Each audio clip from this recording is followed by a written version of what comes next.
AI filmmaking just got a huge upgrade, and creating cinematic short films has never been easier. First, take a quick look at this.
That was simply impressive, right? And the crazy part, everything you just saw was created using Higgsfield Cinematic Studio 2.0. With this new upgrade, you can now control almost every aspect of your film: emotions, camera angles, lighting, consistent shots, and even the pacing of the video. Honestly, this changes how cinematic AI films are made. Today, I'm going to show you the exact workflow I used to create this video, step by step. Once you understand this process, making cinematic AI films becomes much easier. So let's jump straight into it. All right, to get started, click the link in the description and you'll see this interface. From here, select Cinema Studio 2, which takes you to the main dashboard. This is basically your control panel. From here, you can switch between image generation and video generation. Now let me show you how I created cinematic images inside Cinematic Studio 2. As you might already notice, you can now generate images using the grid method, and this is exactly what I use because it helps maintain strong scene continuity and character consistency. So for the initial scene, I wanted a sequence of Davy Jones playing the piano inside his ship. This is the prompt I used. As you can see, it's very simple, and I just explained what I wanted. Then as usual, you can choose the aspect ratio and resolution, and from here you can select how many images you want to generate. You can go with a single image or multiple images. For this scene, I went with the 2x2 grid. Next, from here, you can choose your camera type, lens, focal length, and all that. And this is what really makes your images look more cinematic. For me, I went with the recommended settings and clicked on Generate. And this is the image grid it created. It also generated the images individually, so you can download them separately. This is way better than the old method I used before, where I had to extract each image manually after creating the grid. This makes the workflow even smoother.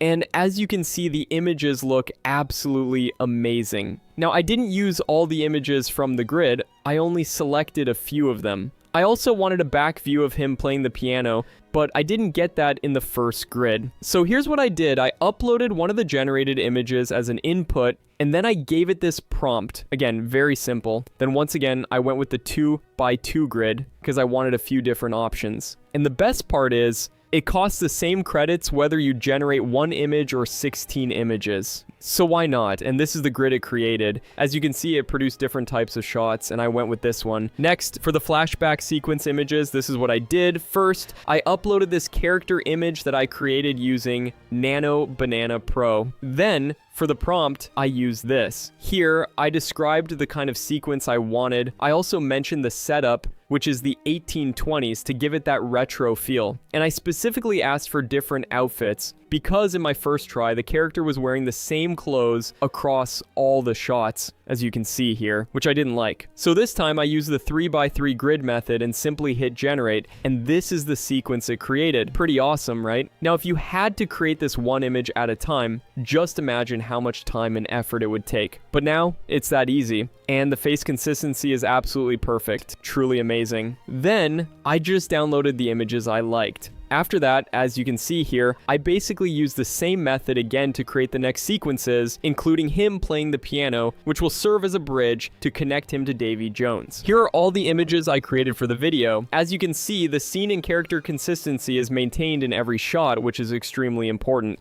Next, I went ahead and turned these images into videos. So here's exactly what I did. First, I switched the mode to video from here. Then I uploaded the image of the shot right here. After that, you can choose the camera motion. If you want it to be still, you can select static, and there are several other options as well.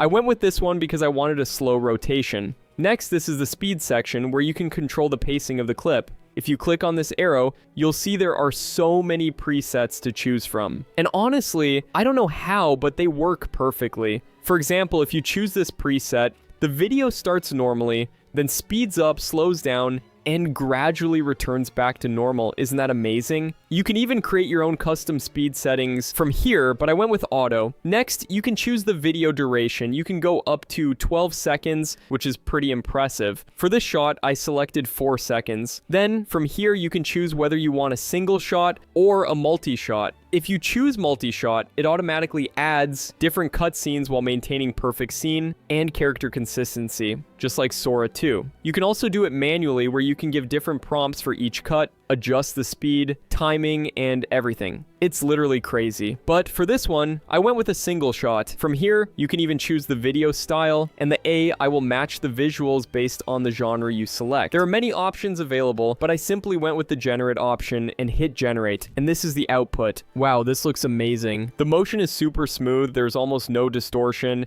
and it honestly looks like a scene straight out of a movie, doesn't it? Incredible result by Higgsfield. Now, let's do one more. This time I used this image, added a simple prompt, adjusted the settings accordingly, and hit generate. And here's the video. This one also looks fantastic. He's playing the piano so passionately, which is exactly what I wanted. Even his beard moves in a way that makes it feel even more realistic. Now, I know it's not perfect yet, but I truly believe we're getting there. Next, for the transition from young to the current Davy Jones, this is what I did. I uploaded the first and last frame images here, gave it an extremely simple prompt, set the video duration, and that's it. It handled the rest automatically. As you can see, the transition is really awesome. It's not perfect, but it definitely does the job of showing what I wanted, and I'm quite happy with the result. It's honestly crazy how far AI video generation has come in just 1 year. So that's basically how I turned all the images into videos one by one. And after creating all the clips, I brought everything into CapCut, did a bit of editing, added some background music, and that was pretty much it. So there you have it, folks. The easiest and most effective way to create cinematic content inside Higgsfield Cinema Studio. So what are you waiting for? Go and try this right now. If you found this video useful, make sure to like, share, and subscribe to support the channel. Thank you so much for watching,